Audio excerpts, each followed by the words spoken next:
Shalom, soyez bénis dans le précieux nom de notre Seigneur Jésus-Christ. Voilà, nous sommes là. Dieu bénisse tous ceux qui sont déjà là.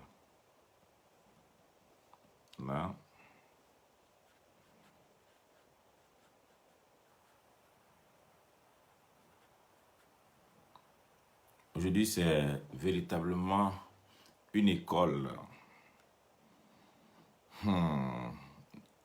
des prophètes. C'est sérieusement une école des prophètes.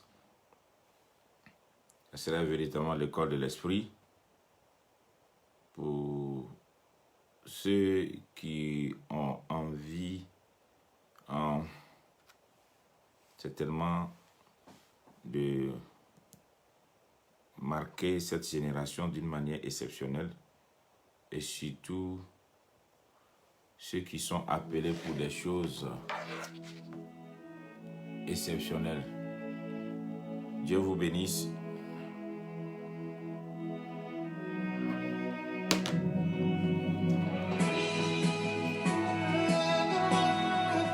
Merci. Dieu vous bénisse. Shalom.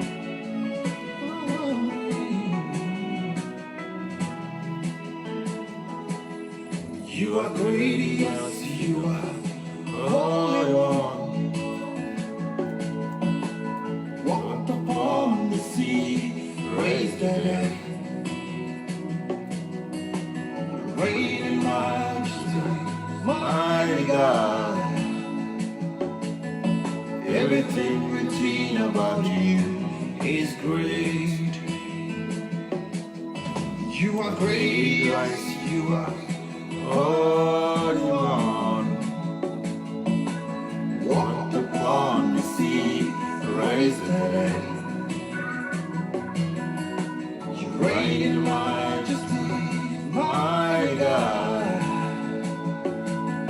Everything written about you is great. You are great. You are great. Bonjour, bonjour, shalom à vous tous. You are great. Oh, say you are great. Say you are great.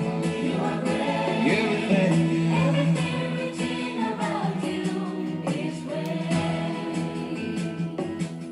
You are great. You are great. Shalom, shalom, shalom. Dieu vous bénisse.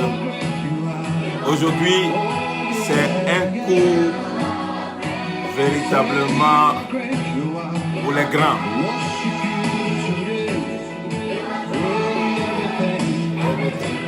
Shalom, shalom, shalom à vous tous. Un bonjour à vous tous, là où vous êtes. Je vous vois tous. Aujourd'hui, oui, sois béni, pasteur Adi, il est là aujourd'hui. Shalom, content de te voir, mon pasteur. Oui, Christian des Nations. Confiné en France. Shalom, shalom, shalom. Ma fille Chantal, Gisèle, Fabéni, Kofi, Amoka, Meyessa, Déborah, toujours comme Timothée, l'italien, sois béni. Ok, bonjour. Maman Bélissade, Vérita Ahmed, Diabaté, ok. Good day. Ok, voilà, on va commencer tout à l'heure. He's great.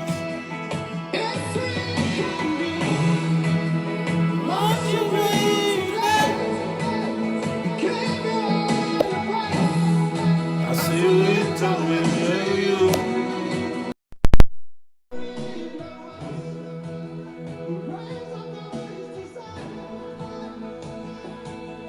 Everything about you is great.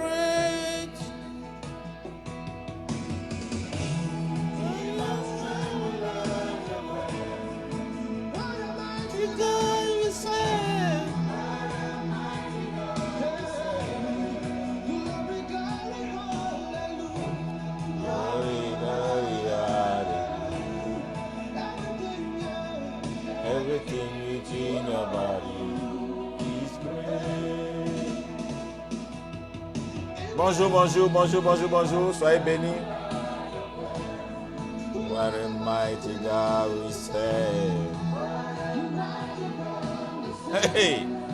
Glory, glory, hallelujah. Everything within your body is great. Nous avons un Dieu puissant, un Dieu grand, un Dieu supérieur. Aujourd'hui, prenez vos cahiers, vos bics, vos blocs-notes. Ça sera du costaud. Nous rentrons dans le mois de mai avec une dimension supérieure.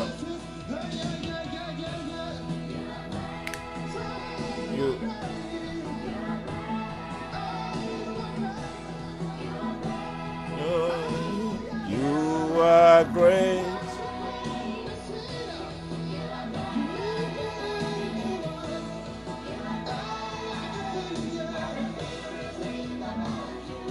He's great.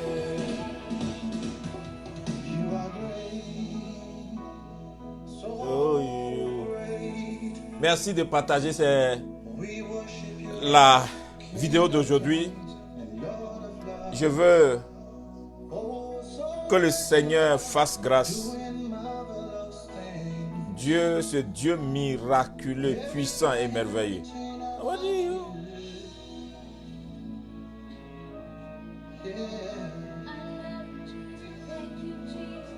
Merci Jésus. Merci Jésus. Ce Dieu que nous adorons est-il un Dieu d'échec?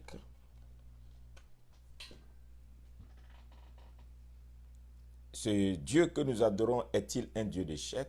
Non. Bon, aujourd'hui c'est la fête du travail dans certaines nations. Que Dieu bénisse tous les travailleurs. Que Dieu bénisse tous ceux qui travaillent dans la maison de Dieu, qui occupent la fonction de pasteur. Avant que je ne prêche aujourd'hui, je voulais rappeler à tous ceux qui ont pour tendance de mépriser la fonction du pasteur que c'est une fonction véritablement honorable. Être pasteur n'est pas permis à n'importe qui. C'est une fonction, c'est un travail à respecter. Que Dieu fasse la grâce et que ces générations à venir, les hommes, les peuples, les nations, les institutions, les hommes élevés en dignité commencent à donner de l'importance à ceux qui officient à cette porte, ceux que Dieu a appelés pour cette fonction noble, afin que eux aussi, ils concourent au bien-être des nations. Père sur tous les hommes de Dieu, les femmes de Dieu, tous ceux qui souffrent pour le bien-être des familles, pour la paix autour des nations, la réconciliation véritable, que ceux qui sont là pour intercéder afin de sortir les hommes des ténèbres, des œuvres ténébreuses. Que le Seigneur soit avec vous. Bonne fête. Aujourd'hui, je vais parler de l'esprit supérieur, mais nous allons parler du code, le code de l'échec répété. Nous allons parler du cas de Daniel qui transportait un esprit supérieur. Et pendant tout le mois de mai, nous allons parler de l'esprit supérieur. Et par la grâce de Dieu, nous allons aller de cas en cas. Prenez vos cahiers, notez. L'objectif, c'est d'aider des gens à comprendre l'évangile autrement. Surtout dans la manière pratique. Et le souci que j'ai en donnant ces enseignements n'est pas forcément de s'attaquer à des gens ou bien à des pasteurs ou bien à des organisations. Non, ce n'est pas mon souci. Mon souci, c'est de m'attaquer à un système qui a corrompu l'évangile. Un système qui a corrompu l'évangile. Que malheureusement nous avons accepté et qui est devenu une loi établie sur les chrétiens. Et du coup, nous tournons en rond. Et après des années dans ce travail, Dieu m'a fait la grâce et je me suis rendu compte, après l'appel que le Seigneur a mis dans mon cœur, que beaucoup sont à côté de la plaque. Nous prêchons l'évangile, c'est vrai, mais des fois, cet évangile n'arrive pas à transformer nos sociétés, transformer les gens qui sont autour de nous.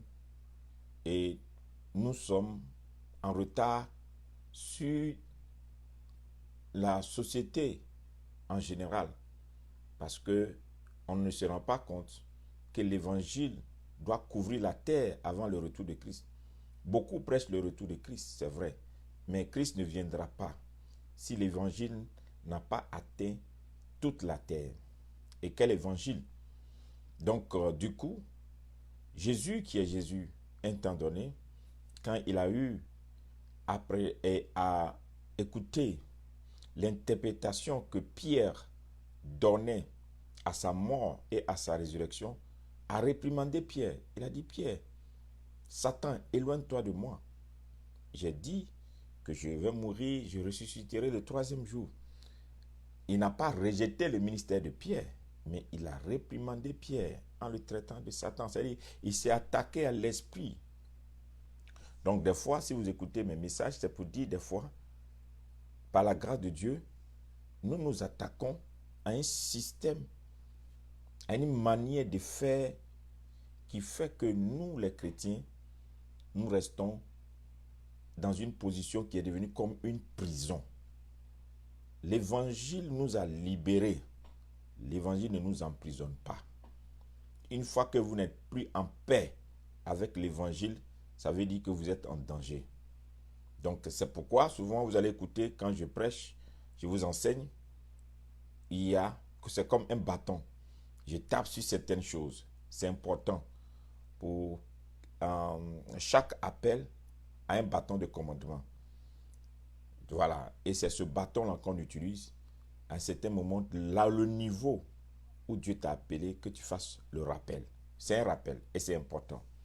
Donc aujourd'hui, les enseignements que nous allons donner pendant tout le mois de mai, c'est de rappeler à un chrétien pourquoi parmi nous, dans nos grandes assemblées, il est rare de trouver des PDG.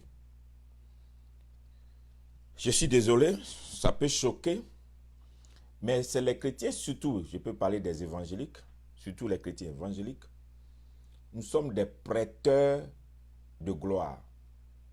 Les chrétiens évangéliques, c'est des prêteurs de gloire, c'est-à-dire les gens qui se sont battus et qui sont devenus, c'est eux-là que nous cherchons à évangéliser pour amener dans nos églises, pour faire d'eux des parrains, des marraines, leur donner des positions. Et on a l'impression que c'est ceux-là qui donnent une autorité à nos assemblées. Donc on dira, celui-là, il est le pasteur de telle personne, de tel ministre. Donc, comme il est le pasteur de tel ministre, c'est que c'est un bon pasteur. Ou bien celle-ci, elle est la servante de Dieu qui suit telle autorité. Donc c'est que Dieu est avec lui alors. Si c'est ça qui définit notre grandeur, donc ça veut dire que c'est le monde, le succès du monde, les gloires du monde qui font la publicité de l'évangile. Je vois aujourd'hui dans certaines assemblées, quand un chanteur du monde, c'est-à-dire un artiste du monde, qui a fait des pratiques, qui allait faire ses fétiches, ses pratiques pour devenir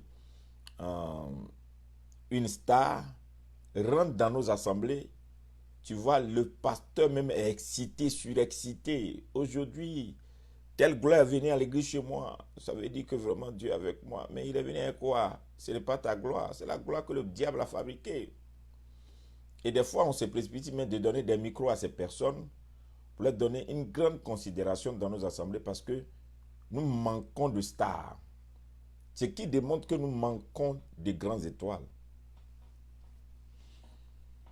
Si nous rentrons dans nos assemblées, et si vous êtes, je l'ai fait aussi, si vous asseyez, vous regardez, on n'a même pas besoin de se fatiguer. Vous rentrez dans une assemblée évangélique, regardez déjà, tous ceux qui quadrillent le pasteur, ce sont les gros bonnets de l'église.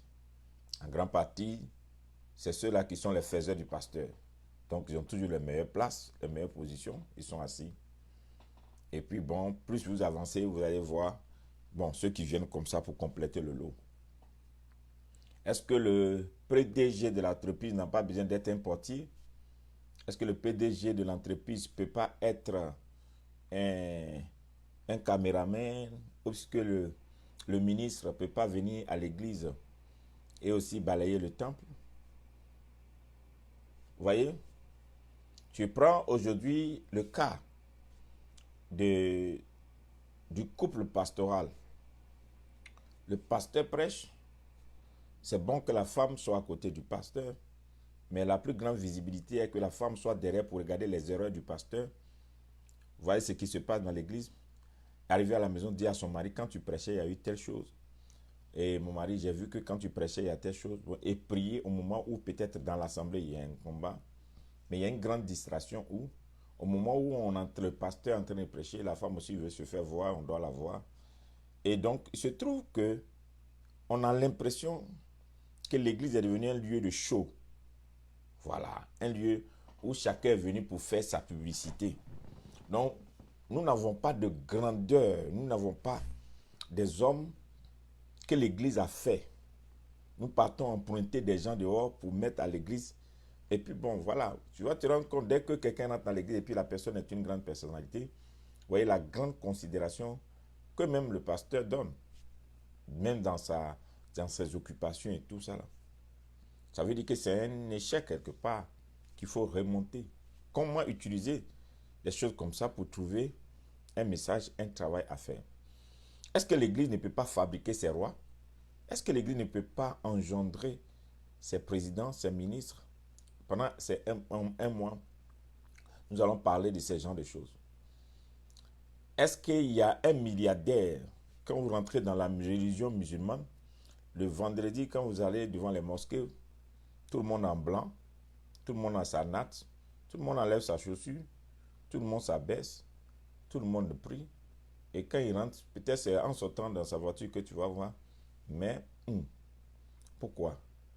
Parce que c'est des gens, tu es milliardaire, il y a tellement de milliardaires qu'ils n'ont pas à se fatiguer. Pourquoi? Est-ce que nous, chez nous, nous ne pouvons pas avoir des personnalités? Et ce sont ces questions-là qui m'ont amené à faire cette découverte.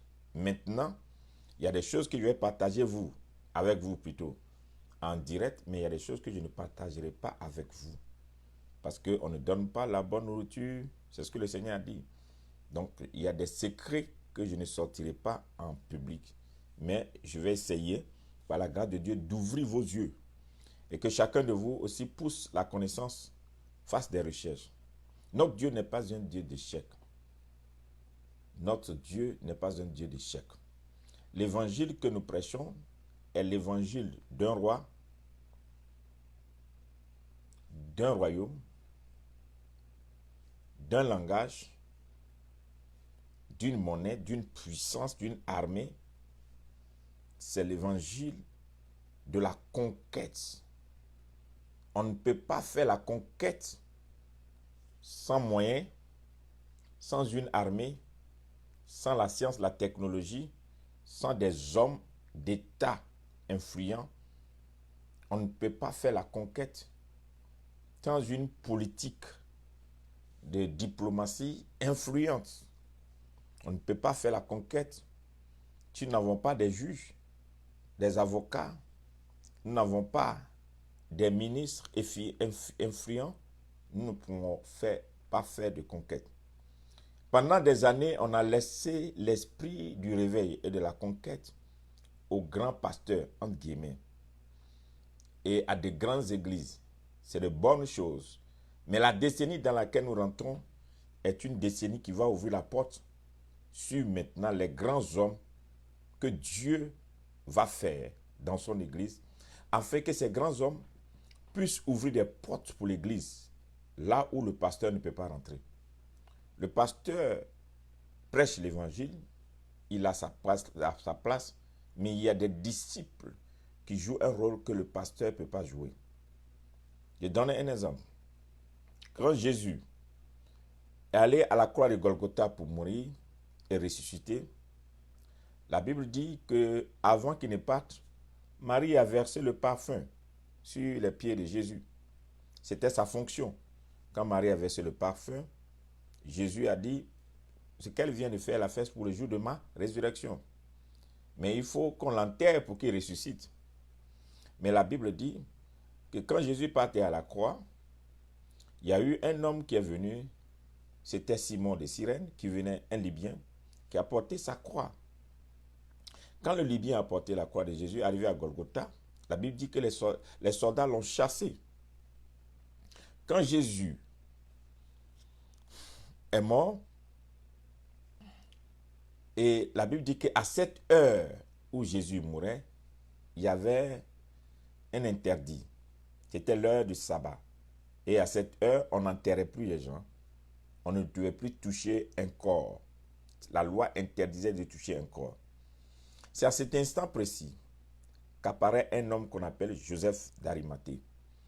Et la Bible dit, la Bible l'a décrit comme un disciple discret de Jésus qui était ami du roi Pilate. Et c'est ce disciple-là qui a payé la tombe de Jésus au milieu du beau jardin parmi les riches. Et c'est ce disciple qui a demandé à son ami le roi de lui donner le corps de Jésus.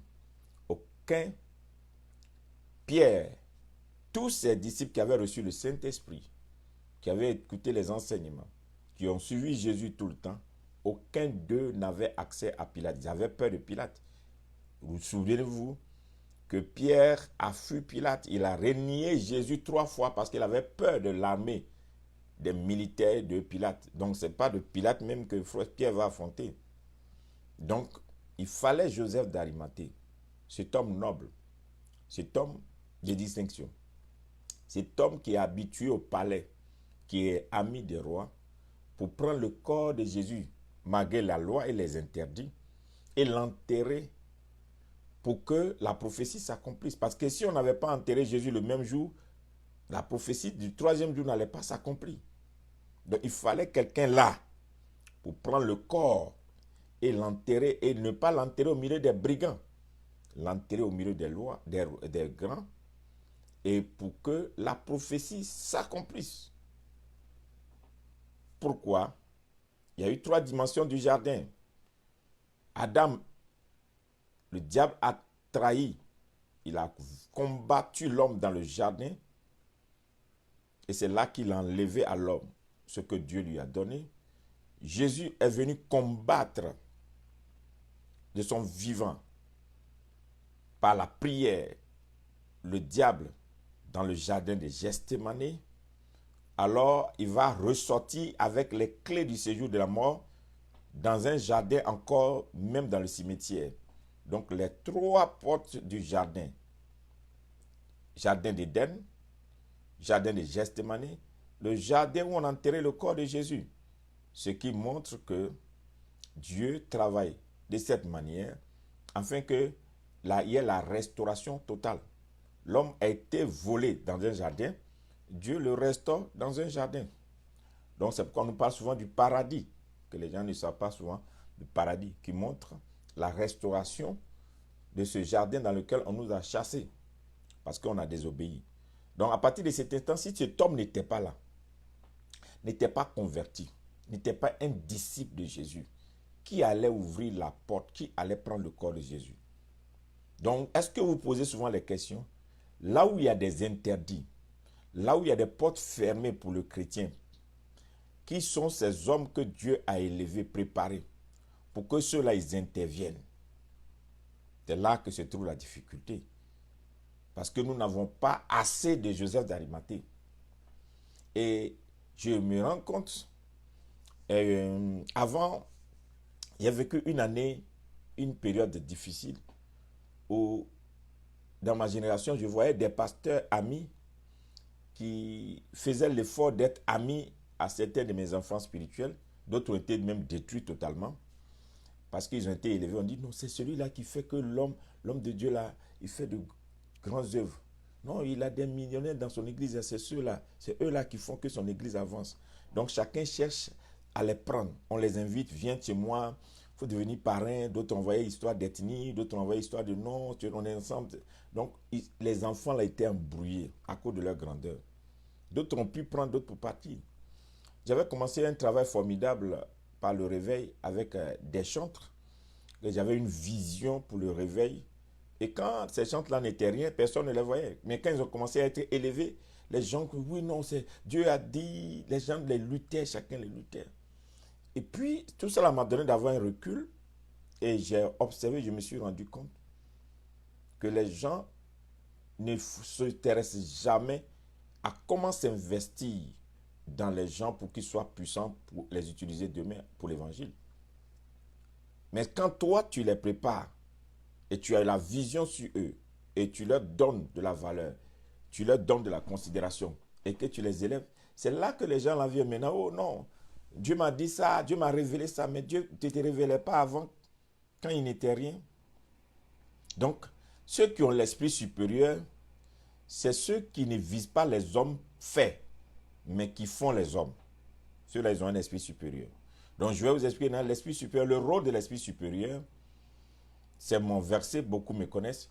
Le rôle de l'esprit supérieur, c'est prendre l'indigent dans la poussière pour le faire asseoir à la table des grands. Vous allez demander autour de moi, tous ceux qui me connaissent véritablement, et vous diront toujours, cet homme-là, il aime toujours des défis. Il distingue toujours des gens qui n'ont rien, qui ne sont rien. Il va les élever. À la fin, vous allez les voir.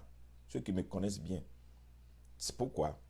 Parce que mon défi est de voir est-ce que Dieu ne peut pas élever. Quand je regarde souvent des gens qui vont voir les féticheurs, les marabouts, et deviennent des gens très riches parce qu'ils vont rencontrer un grand féticheur, un grand marabout, ils deviennent des gens puissants politiquement, financièrement, matériellement dans les réalisations et qui financent les forces ténébreuses.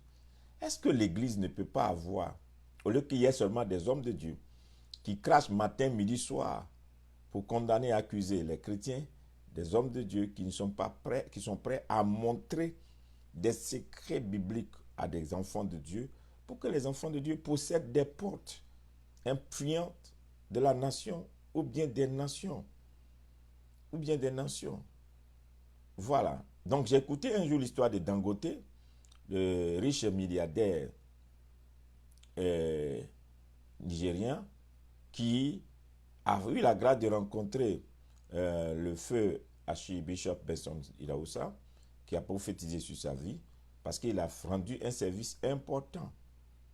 Et il est fier aujourd'hui, il est resté chrétien, parce qu'il sait ce qui tire de la chrétienté. Donc ce n'est pas forcément qu'il soit attaché à un pasteur, mais il a compris l'importance. Parce qu'il n'était rien quand un pasteur s'est intéressé à lui, a prié pour lui, et il a commencé à voir le changement dans sa vie. Donc même si le pasteur n'est plus bon demain, lui, il ne va jamais jeter Dieu. Il ne va jamais abandonner Dieu. Mais quand quelqu'un vient avec son gros titre déjà, quelqu'un qui a sa personnalité, il a l'impression que c'est parce qu'il est influent, il est bon, que toi tu intéresses à lui. Tu vois que tu n'as rien apporté dans sa vie. Tout ce que tu lui donnes, sois un bon chrétien, mange bien, dors bien pour ne pas mourir, il faut être protégé pour ne pas que tu ailles à l'enfer. Mais sur la terre, il est orgueilleux à cause de son titre. Il n'est pas humble. Donc, ce que je vais vous enseigner, c'est comment prendre maintenant des gens indigents qui ne sont rien, des gens qu'on a négligés, qu'on a rejetés, comment les prendre pour les faire asseoir à la table des grands. Oui, un homme ne peut donner que ce qu'il a reçu. Je me rappelais quand le Seigneur m'a établi, il m'avait donné de résider dans une commune que tout le monde traitait comme une commune rejetée, une commune abandonnée, une commune pauvre. Et donc quand je voyais des pasteurs, quand ils commençaient l'œuvre dans cette commune et que Dieu commençait à les bénir, ils passaient s'installer dans la commune des riches pour dire que là-bas au moins, il y a des gens nobles qui vont venir, toi, parce que dans l'autre commune là, c'est comme un dortoir, tu ne peux rien faire d'extraordinaire de cette commune. Et selon l'esprit que Dieu a mis en moi, le Saint-Esprit m'a convaincu, me dit une chose. De là où tu es, peu importe là où tu es, c'est ce que tu es qui est plus important. Là où se trouve le cadavre, c'est là que vient le corbeau. Et le Seigneur m'a dit, Tu veux avoir l'esprit supérieur? Reste là. Donc, je suis resté dans cette commune. J'ai travaillé par la grâce de Dieu un peu. Et de cette commune, Dieu m'a répandu dans les nations.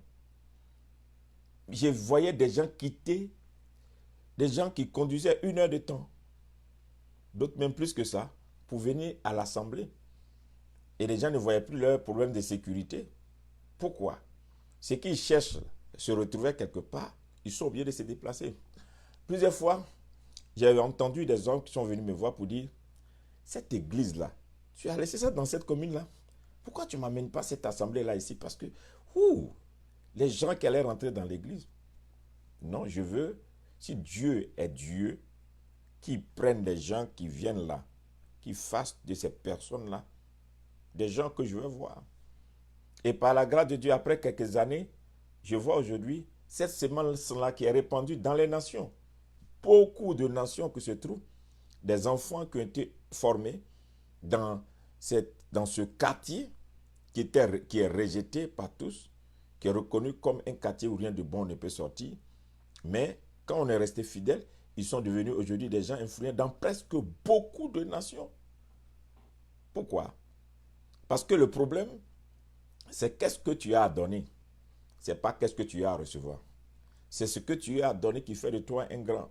Donc l'esprit supérieur, quand il est sur toi, cet esprit supérieur te donne d'identifier, de voir déjà le demain des gens et de commencer à s'investir en eux. Donc je vais vous amener aujourd'hui à comprendre l'esprit supérieur. Prenons le cas de Daniel. Quelle sorte d'esprit Daniel transportait et pourquoi on peut dire que Daniel avait un esprit supérieur? Lisons la Bible dans Daniel 5.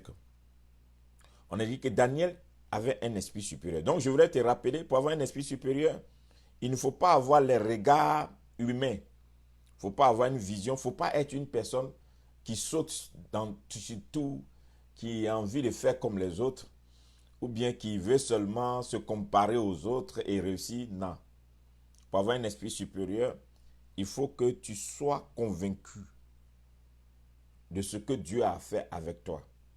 Jésus est né à Bethléem. Il a grandi à Nazareth. Jésus a été élevé. On a fait Hosanna à Jérusalem. Mais le nom qui chasse les démons, c'est Jésus-Christ de Nazareth. Pourquoi on ne dit pas Jésus de Bethléem? Et tu en dis Jésus de Nazareth. Pourtant, Nazareth est un petit village. Mais Jésus a fait la conquête des nations avec un petit village. Le nom d'un petit village. Vous voyez? Donc, l'esprit supérieur, c'est l'esprit qui révèle des choses minimisées, des choses écrasées, les choses ridiculisées, les choses rejetées, les gens abandonnés, les gens à qui on n'a pas de considération. C'est ce qui a fait que, par la grâce de Dieu, le Saint-Esprit m'a donné une vision sur les pasteurs, une année. Il m'a dit, va et rassemble-moi des pasteurs de toutes les nations. Et quand j'ai commencé, beaucoup me regardaient. J'ai dit, regarde une armée qui est rejetée, qui est abandonnée à cause de leurs erreurs. On les abandonne. Alors, j'ai commencé à rassembler les jeunes pasteurs, mais selon leurs erreurs, leurs fautes, leurs faiblesses. Je les aime tels qu'ils sont, je les accepte tels qu'ils sont. Et j'ai dit au Seigneur, c'est toi qui transformes. Mais j'en ai rassemblé des milliers. Pourquoi? Parce que ce qu'ils cherchent n'est pas forcément l'argent. Ce qu'ils cherchent n'est pas forcément que quelqu'un leur donne un terrain. Ce qu'ils cherchent n'est pas forcément de voyager. Ils n'ont pas de repère. Est-ce qu'ils peuvent avoir confiance que eux aussi, ils peuvent commencer de rien et Dieu peut les amener à tout? Ils ont trouvé leur réponse à ma personne. Où je dis, je suis resté dans ma commune, qui est la commune rejetée dans tout le pays, mais de cette commune, Dieu m'a pris. Il a fait de moi ce que je suis aujourd'hui. L'esprit supérieur est un esprit qui te donne de voir là où les autres ne voient pas, de croire là où les autres ne croient pas, de comprendre ce que les autres ne peuvent pas comprendre, de discerner. C'est ça un esprit supérieur. Donc, l'esprit supérieur te donne l'interprétation des choses que les autres n'ont pas. Tu as un pas en avant sur les autres parce que tu n'interprètes pas les choses de la même manière. Tu ne vois pas les choses de la même manière. Par exemple, quelqu'un dira tout à l'heure, oh, celui-là, il est puissant, Dieu l'utilise parce qu'il a 350 églises dans le monde entier. Correct. Youpi, gloire à Dieu. Mais il n'a fabriqué aucun roi. Mais par contre, on peut rencontrer quelqu'un qui n'a même pas 2 églises, mais qui a fait des rois. Donc voici la différence de l'esprit supérieur. L'esprit supérieur s'intéresse à des grands. L'esprit supérieur te conduit toujours vers la royauté. Vers la royauté. Et donc, je commence par l'histoire de Daniel. Daniel transporte un esprit supérieur. Donc, quand tu as un esprit supérieur, là où les gens ne trouvent pas de l'abondance, tu trouves. Là où les gens ne s'installent pas pour être bénis, toi tu es installé, tu es béni. Ce qui fait peur aux gens ne te fait pas peur, parce que tu transportes un esprit supérieur. Daniel 5, le verset 12. Partagez la vidéo s'il vous plaît. Je veux qu'aujourd'hui, vous partagez la vidéo jusqu'à qu'on arrive au moins à 100 et quelques partages. Ok? Parce que ça va bénir des gens. Daniel 5, le verset 12. Oh, je lis à partir du verset 1 au verset 12. Il y avait dans le royaume de Belshazzar, un homme qui a en lui l'esprit des dieux saints. Et du temps de ton père, on trouva chez lui des lumières. En lui, chez lui, des lumières, de l'intelligence, une sagesse semblable à la sagesse des dieux, aussi la lumière. Aussi le roi Nebuchadnezzar, ton père, le roi, ton père, l'établit, chef des magiciens, des astronomes, des chaldéens, des devins, parce qu'on trouva chez lui, chez Daniel, nommé par le roi Belshazzar, un esprit supérieur de la science, de l'intelligence, la faculté d'interprétation des songes, d'expliquer les énigmes, de résoudre les questions difficiles. Que Daniel soit donc appelé et donnera l'explication. Quand nous lisons ce passage, nous comprenons un peu ce que c'est que l'esprit supérieur. L'esprit supérieur, c'est un homme du monde qui parle. L'interprétation qu'il donne, il dit, je sais que dans ce royaume, il se trouve un homme. On a fouillé, mais il y a un homme. Et cet homme-là, il a en lui l'esprit des dieux saints. Donc, il a discerné que cet homme il n'a pas dit des dieux, mais il a dit des dieux saints. Donc, il y a des dieux souillés, mais ils ont compris que lui, ce qui est en lui, est saint. Donc, ils ont vu, quand il dit l'esprit des dieux saints, il parle de plusieurs dimensions. Quand tu as l'esprit supérieur, tu as plusieurs dimensions. C'est-à-dire, tu peux toucher à beaucoup de domaines dans le monde de l'esprit. Parce que l'esprit supérieur t'affecte beaucoup de chambres. Donc, et du temps de ton père, trouva chez lui des lumières. Donc, il y a en lui, l'esprit des dieux saints est en lui, mais chez lui, il y a des lumières. Donc, quand tu vas chez lui, tu trouves des lumières. Et on dit, chez lui, il y a de l'intelligence. Une sagesse semblable à la sagesse des dieux. Donc, il ne parle pas comme tout le monde. Son langage n'est pas un langage ordinaire. Il a une faculté. Donc, on dit, donc on l'établit chef des magiciens, des astrologues, des chaldéens, des devins. C'est-à-dire que le roi qui est un païen voit en Daniel un esprit supérieur, il le met au-dessus de tous ces magiciens. Pour dire que c'est vrai. On a vous voulez soyez magicien, mais il y a celui-là, un qui est au-dessus de vous tous. Vous ne pouvez pas vous comparer à lui parce que ce que lui transporte là est plus que pour vous. Donc, ce n'est pas à tout moment qu'il faut convertir les magiciens, qu'il faut aller, non. On peut s'établir au-dessus des magiciens. Pour que les magiciens respectent ton Dieu, tu dis, c'est vrai que nous on fait la magie, mais pour toi là, c'est plus que la magie. Tout dépend de ce que tu transportes. Daniel n'a pas tué tous les magiciens, il n'a pas tué les astrologues, mais il les a commandés, il les a dominés, il a influencé. L'esprit qui transportait a éteint leurs esprits, a éteint Parce que les lumières qui transportaient étaient des lumières tellement fortes qu'on ne voit plus les autres. Et donc, parce qu'on trouva chez lui, chez Daniel, un esprit supérieur. C'est ce qu'on appelle un esprit supérieur. Un esprit qui domine sur les autres. Quand il rentre quelque part, les autres dieux sont à terre. Vous voyez?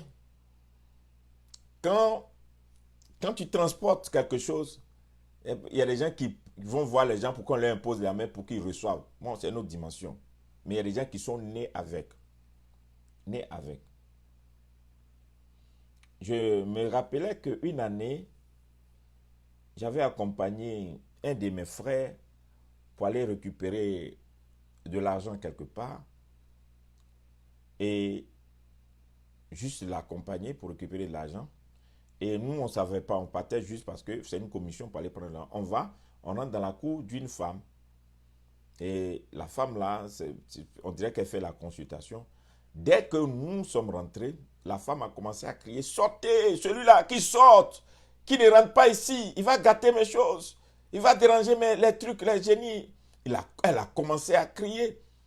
Ils m'ont mis dehors. Je n'avais même pas commencé le ministère. Ils m'ont mis dehors. Et alors, j'étais obligé d'attendre dehors. Quand le frère a récupéré l'argent, il dit, ah, toi tu as quoi? Mais je n'ai rien. Mais je transportais l'esprit. Ça dérangeait déjà. Jésus là, le même jour qu'il est né, sa naissance a dérangé le roi Hérode. Jésus est né, il est bébé, il ne parle pas encore, il ne marche pas encore, il n'a pas commencé à enseigner. Il est déjà, Hérode est troublé. Depuis ce jour jusqu'à 2 ans, Hérode ne peut pas dormir s'il n'a pas vu Jésus. Il a commencé à poursuivre, vouloir tuer Jésus. 2 ans. Pourquoi? Parce que l'étoile que Jésus transportait là, quand il est né, le ciel du royaume a changé. Sa naissance a changé le temps, les saisons, tout. On s'est rendu compte qu'il y a un homme qui est rentré dans le temps. Donc, quand tu transportes un esprit supérieur et que tu es né, que ce soit là où tu es né, que ce soit dans ta famille, on sait que quelqu'un est né. On sait qu'une saison est venue. Donc, tout ce qui transporte l'esprit supérieur, ce n'est pas un esprit que quelqu'un leur a communiqué, mais ils sont nés avec ça. Vous voyez? Donc, on peut t'imposer la main pour que tu reçoives des dons, mais il y a des gens qui sont nés avec l'esprit supérieur. Ceux-là, fais-leur la guerre, tu ne peux pas les vaincre. Parce qu'ils ont plusieurs chambres. Tu essaies d'étouffer ici, l'autre sort. Alors, un jour, j'étais parti dans un supermarché et j'ai rencontré un frère, un pasteur. Et puis il me demande, dit, Béni, toi tu as quel problème? J'ai dit, comment? Il dit, mais on essaie de t'attraper si tu sors de l'autre côté. On essaie si tu sors de l'autre côté. On ne comprend pas. Toi, tu es mystérieux. Hein? J'ai commencé à rire. Là où tu penses que tu peux m'abattre, là, c'est là même que je pousse. Pourquoi? Parce que ce n'est pas quelque chose que j'ai appris comme ça. C'est quelque chose qui est inné. C'est un dépôt. Plus je jeûne et je prie, au moment où tu penses que tu m'as coupé, il y a un bourgeon qui sort. Il y a l'autre qui pousse.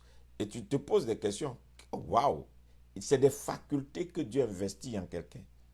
L'esprit supérieur, c'est un esprit que Dieu met en toi pour que tu puisses monter à un niveau, un cran plus que les autres.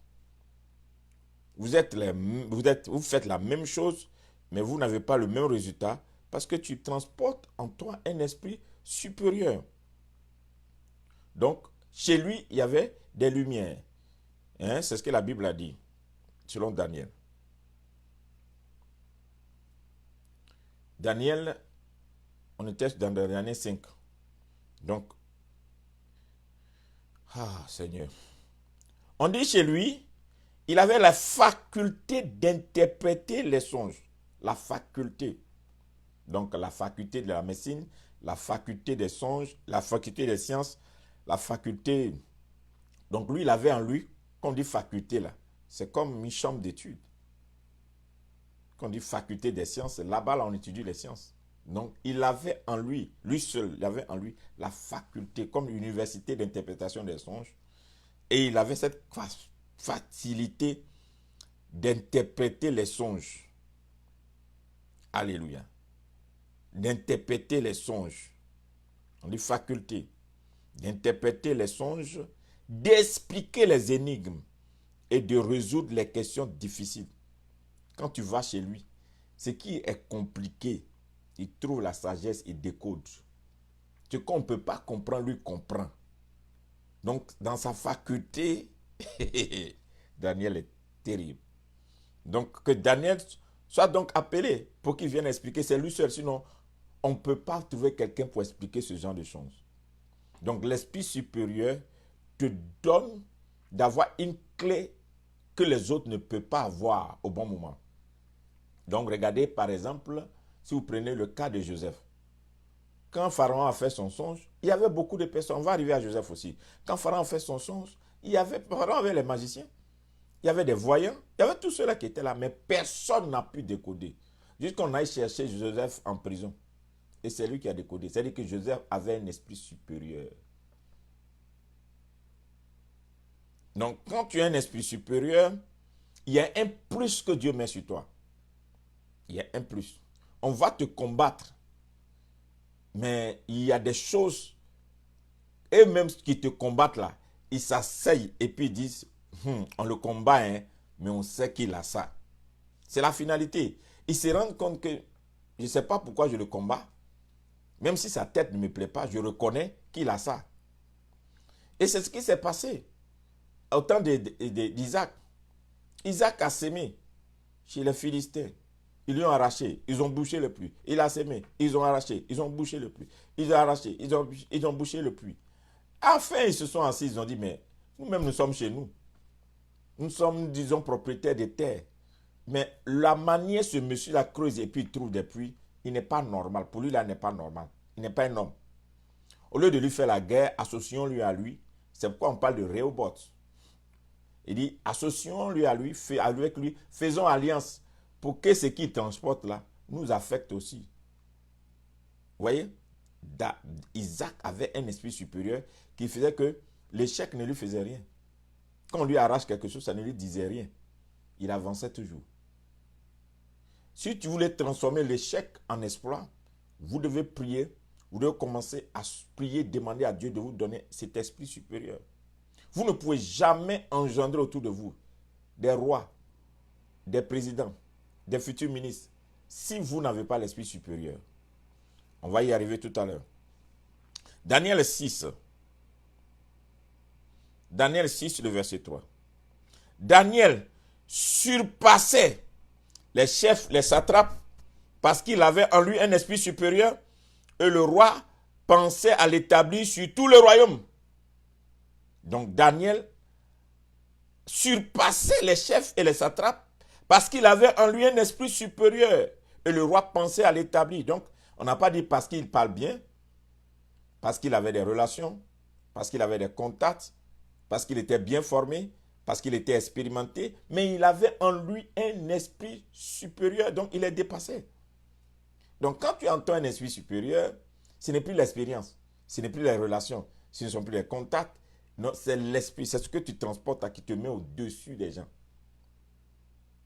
Tu as une capacité que les autres n'ont pas. Parce que l'esprit supérieur est en toi. Voilà l'un des signes. Et donc le roi dit, ben, quand je regarde, le seul que je peux établir pour résoudre mes problèmes compliqués, c'est Daniel. Mais là, regardez, Daniel est étranger, dans un pays étranger. Et Daniel adore un Dieu étranger au roi. Mais ça n'empêche pas le roi à établir Daniel. Il y a des gens qu'on convertit. Il y a des gens qu'on n'arrive pas à convertir. Pourquoi? Le roi ne peut jamais imposer à Daniel de changer sa manière de prier. Parce que Daniel a déjà quelque chose en lui qui est supérieur à ce que le roi transporte. Le roi a besoin de ce qu'il a et non de la personne de Daniel, mais c'est ce qu'il transporte là, c'est ça qui l'intéresse. Pendant beaucoup d'années, je me plaignais de certaines choses dans ma marche avec les hommes. Et j'allais devant le Seigneur et je me plaignais. Partagez la vidéo. On doit atteindre plus de 150 partages aujourd'hui. Alors, bon, je donne un nombre comme ça. Bon, comme ça. Donc, imagine. Et je me plaignais et dis, mais Seigneur, je ne comprends pas. J'ai l'impression que les gens s'approchent de moi par rapport à ce que j'ai. On ne m'aime pas naturellement. Je me plains toujours. Et je me plaignais toujours. Je dis, mais je ne comprends pas. Et le Seigneur me dit, tu vois, c'est ce que tu dois comprendre. Une fois que les gens vont distinguer, ils vont se rendre compte de ce que tu transportes. Ta personne ne les intéresse plus. C'est ce que tu transportes là. Donc à toi maintenant de savoir que l'esprit du prophète est soumis au prophète. Si tu n'as pas compris ça, tu seras frustré toute ta vie.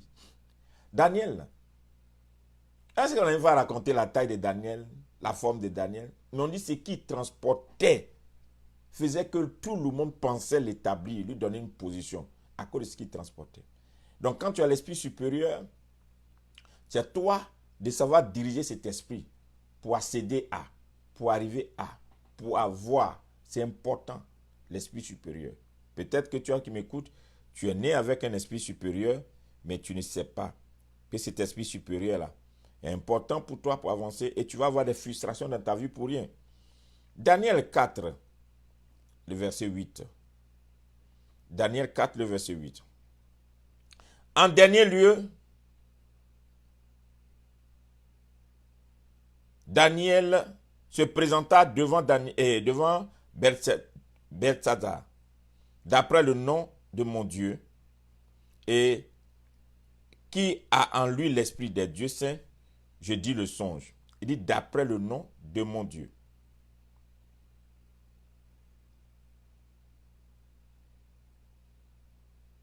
Beltshazzar, chef des magiciens, qui a en toi, je le sais, l'esprit des dieux saints, et pour qui aucun secret n'édifie, donne-moi l'explication des visions que j'ai eues en songe. C'est Beltshazzar qui parle à Daniel comme ça. Viens te présenter devant moi avec ton Dieu. Daniel, toi qui as l'esprit des dieux saints, en qui il n'y a pas de secret, aucun secret n'est difficile, viens, interprète-moi mon songe, je suis troublé.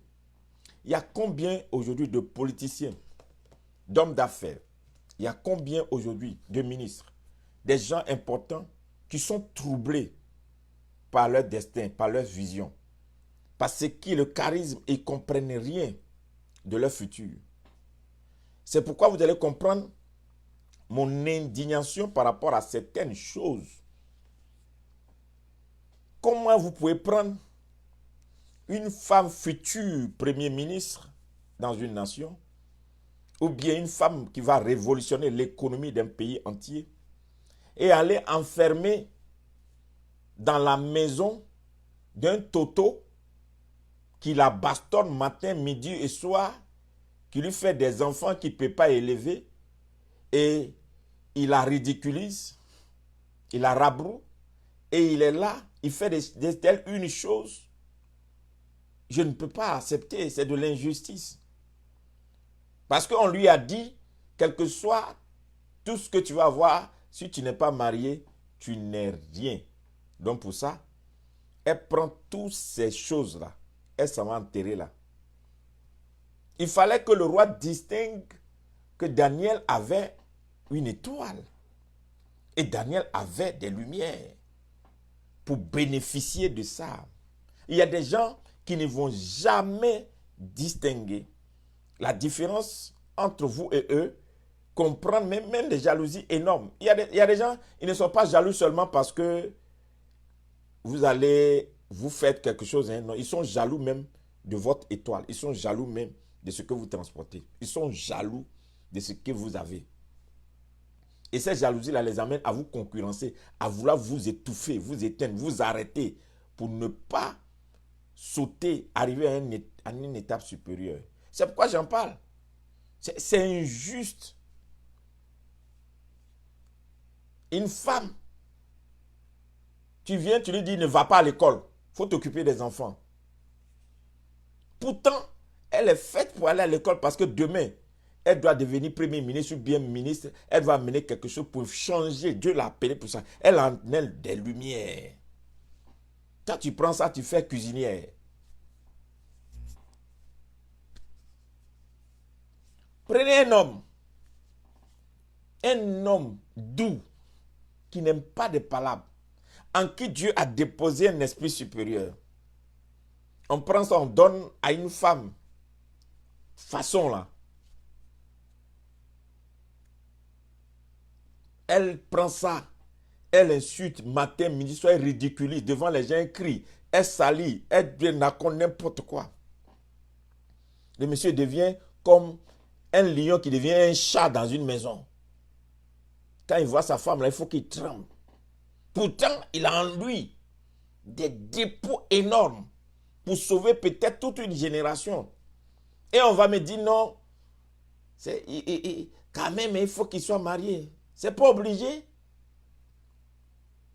On te tape matin, midi, soir, tu es là. Mais tu as un esprit supérieur que personne ne peut gérer. Écoutez-moi bien. On ne contrôle pas quelqu'un qui porte un esprit supérieur. Le roi n'a pas pu contrôler Daniel. Parce que ce qu'il transporte dérange. Le roi ne peut pas gérer Daniel. Ce que Daniel a est trop grave. Il y a des gens en face de vous, ils vont finir par vous détester parce qu'ils n'arrivent pas à vous contrôler. Parce qu'ils ont envie de vous contrôler, ils ne se rendent pas compte que non, tu ne peux pas contrôler l'incontrôlable. Il y a des gens qui vont essayer de vous acheter, mais ils se rendent compte que ça n'a pas marché. Ils vont essayer de vous combattre, ils se rendent compte que ça ne marche pas. Ils vont essayer de vous mettre dans... Ils se rendent compte que ça ne va pas. L'esprit supérieur est en train de parler. C'est ce qui fait que beaucoup ne font pas attention. Et puis on dit aux gens, non, on ne comprend pas. Hein? Il devait. Non. L'esprit supérieur sur quelqu'un est un esprit qui donne à la personne de risquer. Quelqu'un qui transporte un esprit supérieur, c'est quelqu'un qui aime les risques. Vous allez voir dans la vie de la personne, c'est quelqu'un qui aime les risques. Tu dis, mais toi, pourquoi tu aimes risquer comme ça? Tu aimes prendre des risques. Quelqu'un qui a un esprit supérieur, ce n'est pas un peureux. Ce qui fait peur aux gens, c'est ce que la personne veut faire. La personne aime des risques. Pas des risques inutiles, hein, parce qu'il y a des risques inutiles. Mais il y a des risques. Tu dis, waouh, sur quoi tu comptes? Et puis tu fais ça. Sur quoi tu comptes? Et puis tu dis ça. Sur quoi tu comptes? Et puis tu n'as pas peur. Non, il a un esprit supérieur qui lui dit, vas-y, je suis en toi. Quelqu'un qui a un esprit supérieur, l'esprit supérieur met toujours la personne en danger. L'esprit supérieur met toujours la personne en danger. Quand Dieu a appelé à Moïse, Dieu dit à Moïse, qu'est-ce que tu as dans ta main? Il dit, j'ai un bâton, jette le bâton. Il jette le bâton devient un serpent. Il dit, prends le serpent par la queue. Tu as dit quoi? Dieu vient de lui dire, écoute-moi, je te mets en danger avant de t'envoyer. Dieu le prend pour le mettre en face de celui qui voulait le tuer. Il dit, va parler. Un esprit supérieur, ce n'est pas un esprit de cache-cache. Ce n'est pas un esprit de poltron, de peureux, des gens qui ne peuvent pas dire la vérité. C'est un esprit supérieur. Il dit les choses telles que Dieu lui a dit. On lui dit, mais attends, tu ne sais pas que... Il dit, c'est un esprit supérieur. L'esprit supérieur te donne d'avoir une autre interprétation des choses. Quand tu as un esprit supérieur, tu interprètes les choses autrement. Là où quelqu'un est en train de voir la nourriture, toi, tu es en train de voir un avenir. Jacob avait un esprit supérieur. Ésaü n'avait pas un esprit supérieur. Ésaü est né. Il a le droit d'aînesse, mais il n'avait pas un esprit supérieur. Donc, il comprenait les choses autrement. Il aimait la fête, il aimait les femmes, il aimait jouer, il aimait bien s'habiller. Ça fait que même le jour où on doit prendre sa bénédiction, c'est son propre habit qu'il a payé cher là. C'est ce que son frère a pris pour prendre sa bénédiction. Parce que son frère Jacob avait un esprit supérieur. Donc Jacob, qu'est-ce qu'il faisait? Quand son frère va à la chasse et qu'il arrête des animaux, ces animaux qui sont blessés là, son frère prend Jacob et puis il les bande, il les soigne, il met derrière la maison. C'est pourquoi au jour du gibier, Jacob avait de la nourriture, mais Ésaü n'avait pas de la nourriture. Parce que l'esprit supérieur transforme les choses. L'esprit supérieur ne se bat pas. Il est assis tranquille. et il connaît les opportunités. Et il sait sauter sur les opportunités. L'esprit supérieur n'est pas un esprit agité. Donc il a l'esprit supérieur et il sait. Il a le flair. Donc pourquoi Jacob avait des lentilles et quand Ésaü venait, il était obligé de donner sa bénédiction. Jacob a l'esprit supérieur. Il a su que d'habitude, quand son frère vient, son affaire de nourriture, on ne prend pas pour jouer. Et Jacob sait, il n'a pas demandé à son frère le droit d'aînesse à n'importe quel moment. Ils étaient là, il attendait.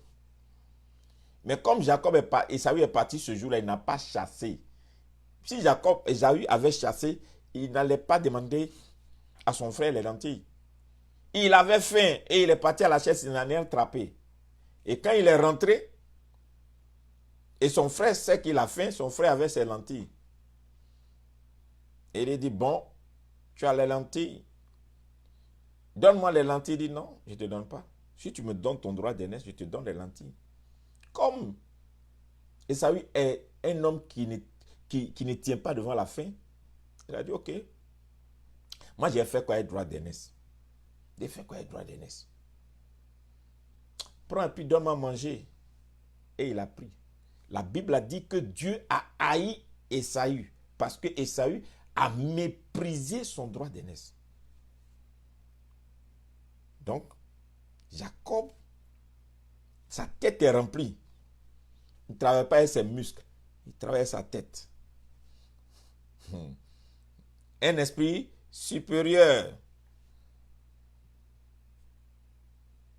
Dans la Bible identité de Christ, ce n'est ni par la force, ni par notre intelligence, mais c'est par l'Esprit de Dieu.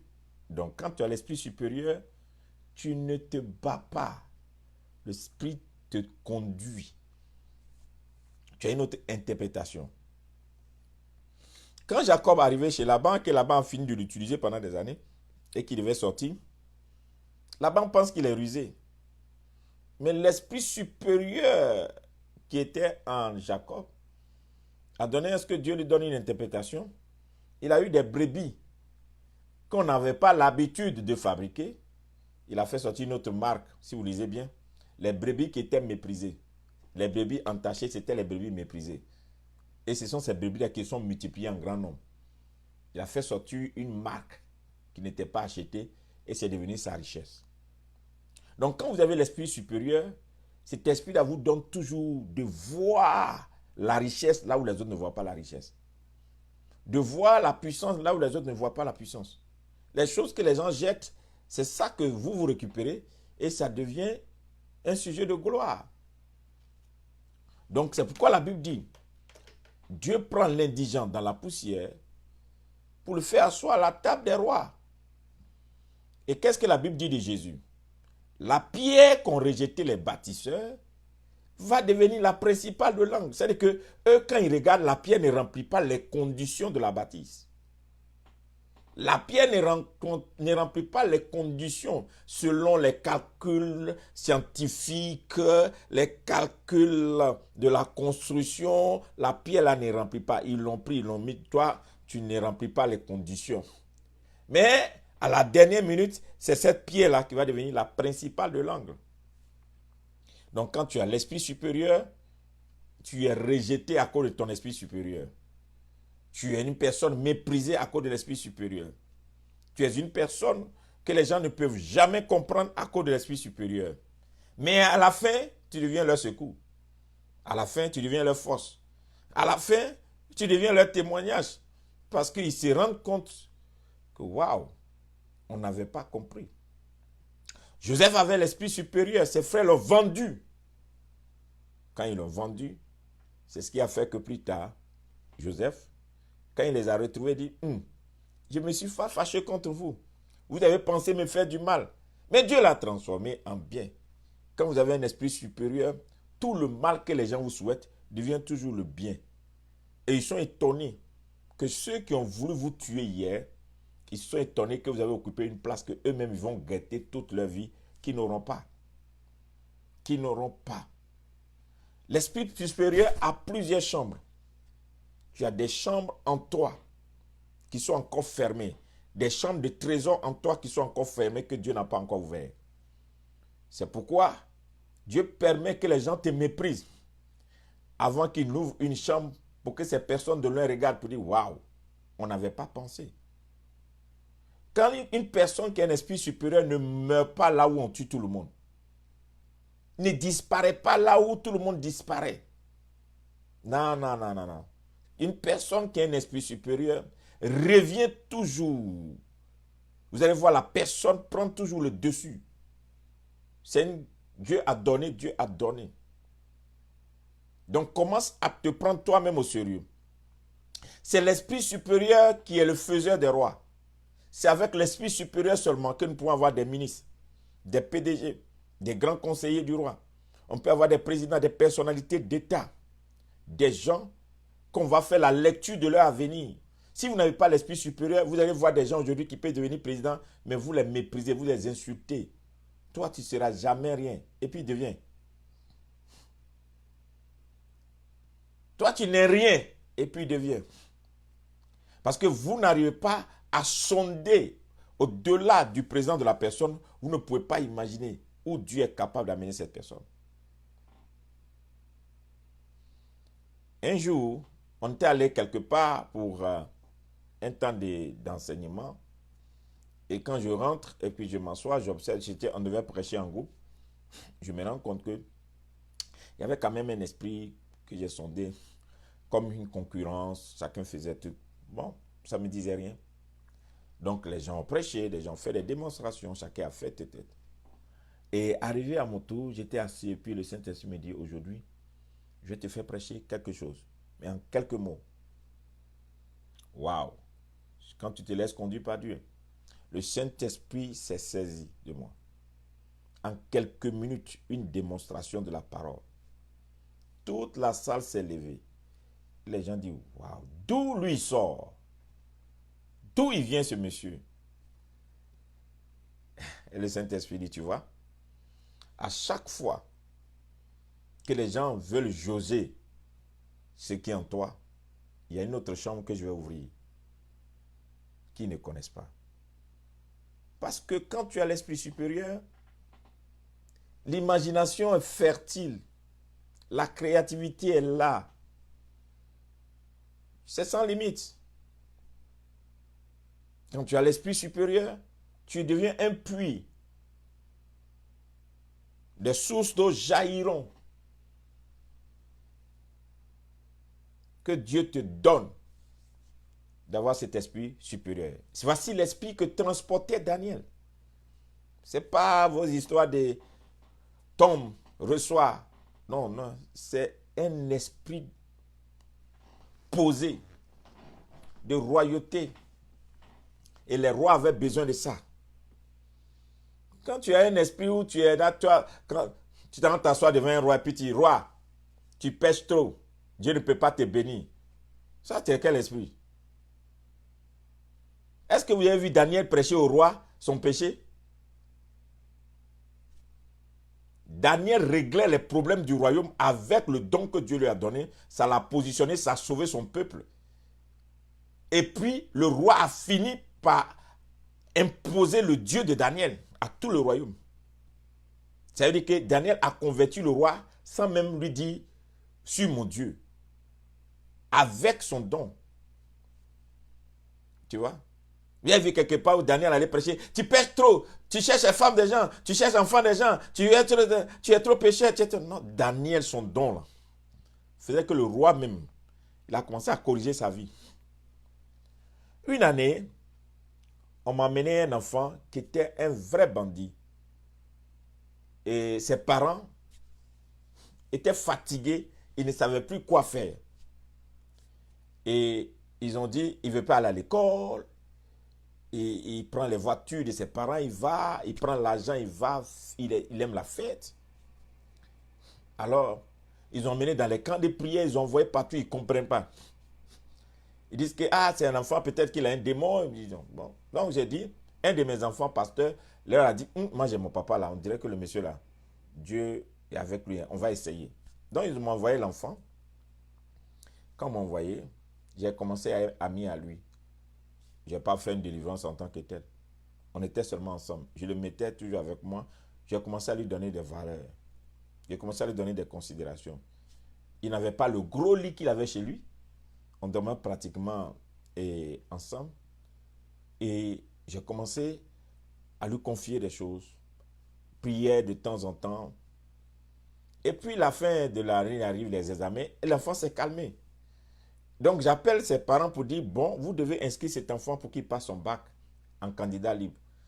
Les parents me disent, homme de Dieu, on est déjà content qu'il est calme. Ça nous suffit déjà. Quelqu'un qui n'est pas allé à l'école, comment il peut passer un examen pour l'obtenir? Il n'est pas allé à l'école. Cette moyenne-là, il a 8 de moyenne. Comment il peut passer un examen?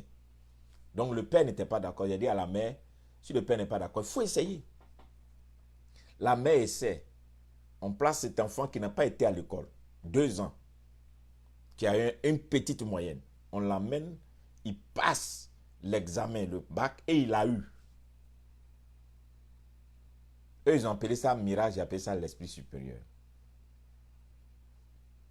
L'enfant faisait des échecs, il faisait des trucs, mais il transporte quelque chose que même les parents ne peuvent pas savoir. Qu'est-ce qui est en train de saouler l'enfant comme ça?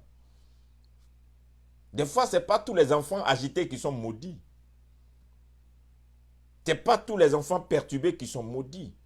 Il y a un destin, il y a quelque chose, il y a un esprit supérieur en eux qui font qu'ils n'arrivent pas à contrôler ça en réalité. Mais ça fait des gestes. Mais il faut quelqu'un qui ait un discernement poussé pour savoir que ce n'est pas parce que l'enfant, il y a telle chose, il y a telle chose. Il faut seulement recadrer, il faut mettre les choses à leur place. L'esprit supérieur, c'est pourquoi les gens qui aiment critiquer vite, accuser vite, ils ne vont jamais trouver les gloires. Les gloires ont toujours un témoignage. Aucune gloire ne vient sans persécution. Toutes les gloires ont une histoire qui, au départ, est une mauvaise histoire, est une histoire bidon. Mais à la fin, ça devient une gloire. Donc, si vous n'apprenez pas à sonder cet esprit-là, il y a des choses que vous n'allez pas comprendre. C'est ce qui fait qu'aujourd'hui, vous avez des échecs dans vos foyers. Vous êtes obligé de faire l'école du mariage pour réussir. Parce que l'esprit, quand tu n'as pas l'esprit supérieur, là, tu peux regarder quelqu'un comme un problème, alors que la personne est une solution pour toi. C'est pas parce que je n'ai pas l'argent que je n'apporte pas de l'importance dans ta vie. C'est pas parce que je ne suis pas éduqué que Dieu ne m'a pas donné quelque chose. Donc, tu peux rencontrer un homme qui n'a pas été à l'école, mais qui est plus équipé pour ton destin qu'un homme surdoué, diplômé. Tu peux rencontrer une femme qui peut-être n'est pas bien éduquée, mais qui est la personne qu'il faut pour que tu arrives là où tu dois arriver. Mais quand vous prenez les raisonnements, vous prenez les formules de ce monde, vous calquez sur la personne qui est en face de vous, quand vous scannez, on dit négatif, négatif, négatif, ça ne remplit pas les critères, ça ne remplit pas les critères. Mais si vous pouvez prendre l'esprit supérieur pour scanner la personne, positif plus, remplir les critères plus, ces critères ont dépassé, ça veut dire que la personne là peut échouer dans le système du monde, dans le plan du monde, dans les calculs du monde, mais remplir les meilleures conditions chez Dieu. C'est ce qu'on appelle l'esprit supérieur. Vous voyez? J'avais décidé aujourd'hui de vous parler des le code de l'échec à répétition. Mais là, on vient encore de passer du temps sur l'esprit supérieur, que je devais vous démontrer avant de vous parler de comment se relever des échecs. Mais il faut connaître cela d'abord, l'esprit supérieur. Quand tu n'as pas l'esprit supérieur, quelqu'un qui a l'esprit supérieur, il ne cherche pas demain dans les succès. Je suis désolé. Waouh. L'autre fois, j'étais en train d'étudier les crises dans le monde. Je prenais mon temps pour étudier les crises dans le monde. Je suis allé jusqu'à 500 ans avant nous. Et j'ai fait des recherches, je me suis rendu compte que tous les chrétiens sont tremblés là. Et la marque de la bête, le système mondial, l'ordre mondial, on est foutu. Mais il y a longtemps, vous êtes foutus. Quand j'ai fait les analyses, j'ai fait mes études, je me suis rendu compte. Il n'y a pas un siècle que Dieu a introduit depuis 500 ans qui n'a pas envoyé des maladies bizarres. Dans chaque siècle, il y a eu maladie. Et c'est ces choses-là qui ont amené la transformation de la société, des nouvelles règles. Des choses sont venues et les gens évoluent avec. Et le Seigneur me dit, tu vois quoi? Pourquoi je dis, les choses anciennes passeront? Quand Dieu veut faire quelque chose de nouveau, il crée des crises. Les choses anciennes passeront. Toutes choses deviendront nouvelles. C'est écrit dans la Bible. Tu lis ça tous les jours. Mais tu ne peux pas imaginer que ça peut s'appliquer à ta vie. Dieu n'a jamais béni quelqu'un sans créer des crises dans sa vie. Tout ce que tu rencontres comme crise est en réalité une révélation de ton étape supérieure.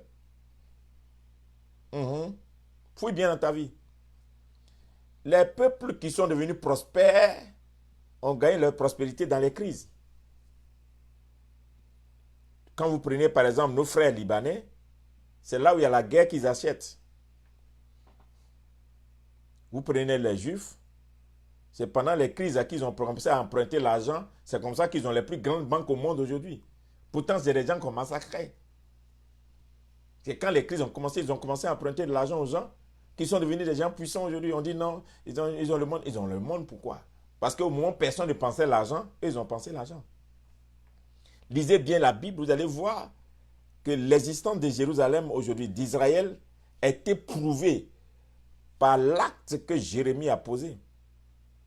Quand Nebuchadnezzar est venu, qu'il a vaincu Israël et qu'il prenait Israël pour aller en déportation, Dieu parla à l'esprit de Jérémie pour dire, Jérémie, ne va pas vite. Il faut acheter la ville. Fais un contrat d'achat. Comment on dit, on brûle le pays, on brûle la ville, tout le monde est parti. Tu ne sais pas où tu vas trouver à manger. On dit, il faut prendre ton argent pour acheter un terrain brûlé, un terrain détruit. Et Jérémie a acheté. Il a signé le papier.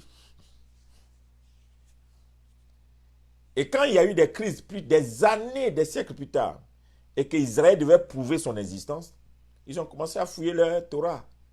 Et ils ont découvert là que leur aïeux Jérémie avait acheté les portions de terre là dans la main des aïeux des Palestiniens. Ça a été authentifié. Ils sont allés fouiller pour savoir c'est quoi. On a trouvé ça sous les murs de lamentation. Le pot dans lequel Jérémie a mis ça dans un pot, il a mis le parchemin dans un pot et il a mis le pot sous les murs de lamentation. Et ils ont trouvé. Pourquoi? Parce que vous devez comprendre que dans chaque crise, Dieu voit ton futur. Dans chaque crise, Dieu voit ton futur. Donc, ne vous effrayez pas parce que vous êtes en crise ou bien parce qu'une mauvaise situation est apparue dans votre vie et vous commencez déjà à vous auto-accuser et accuser les gens autour de vous. À vous auto-accuser.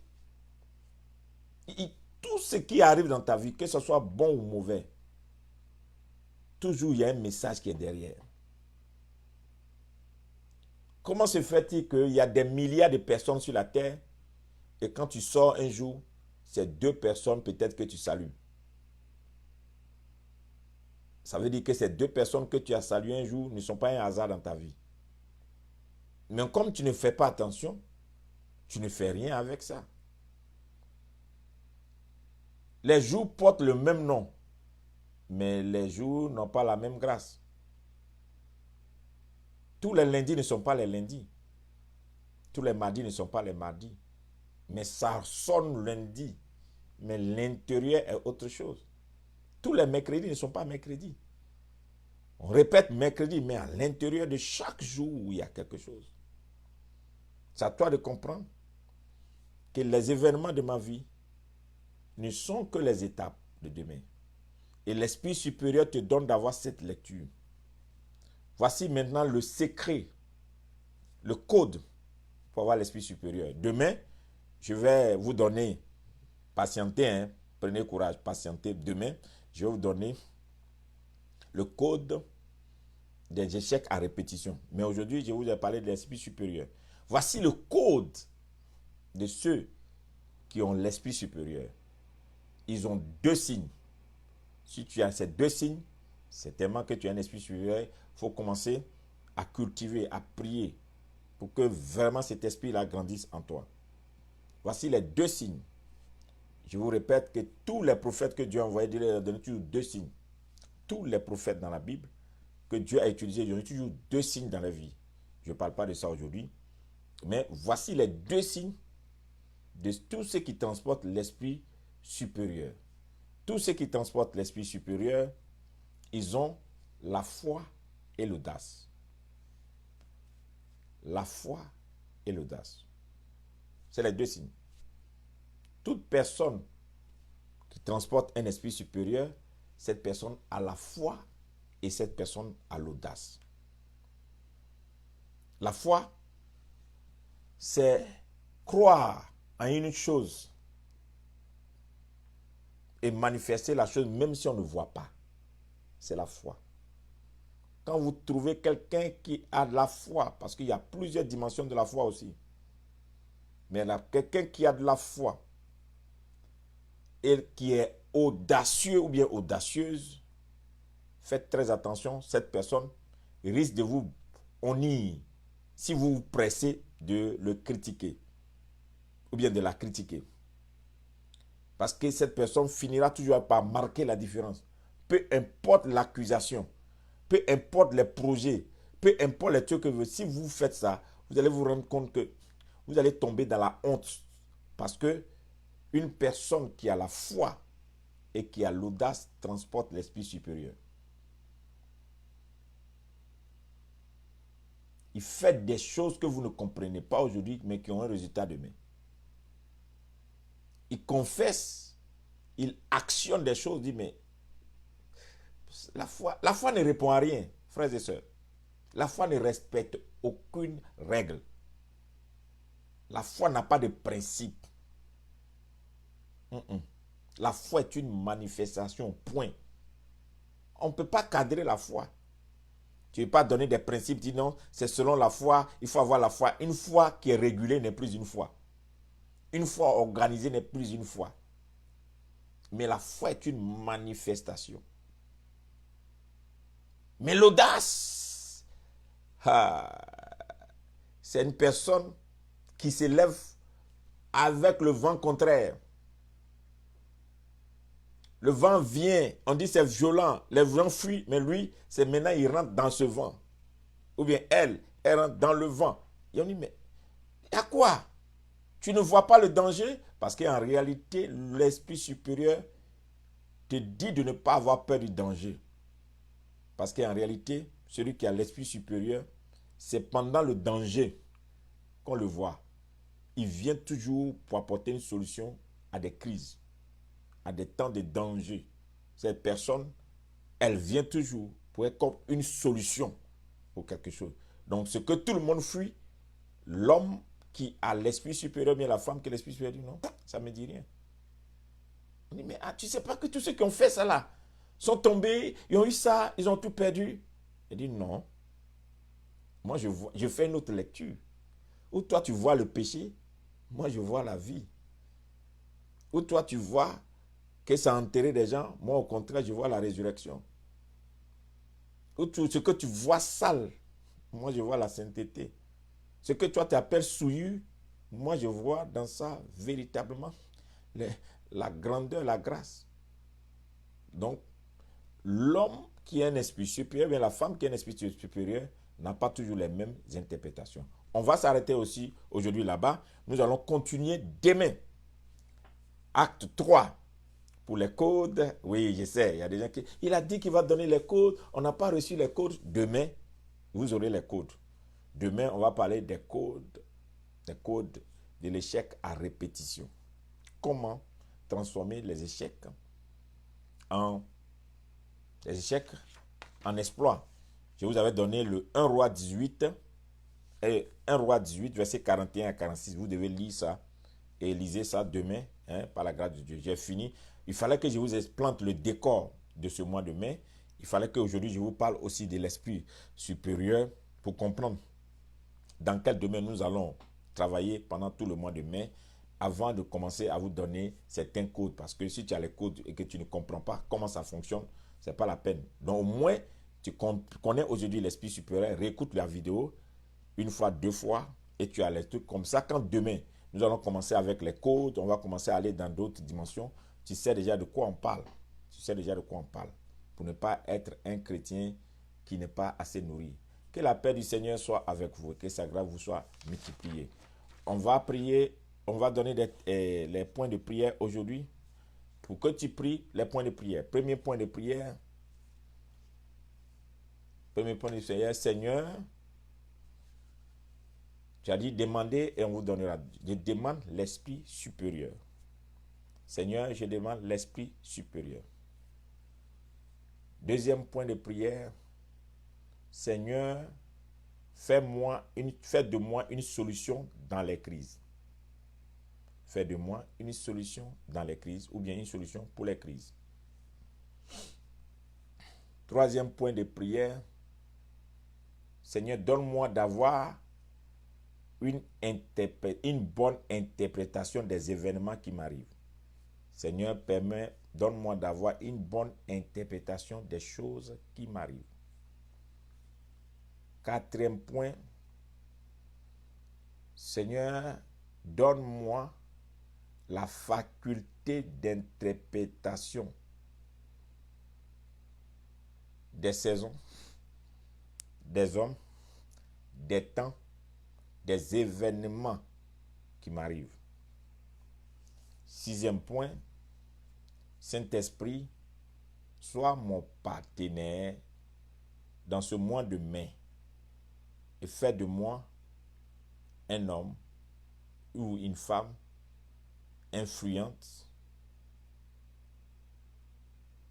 pour ma génération.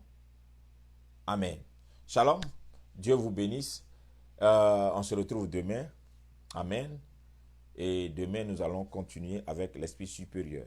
Mais surtout, nous parlerons des codes. Les codes. Nous allons étudier les codes. Ce sera demain. OK? Voilà.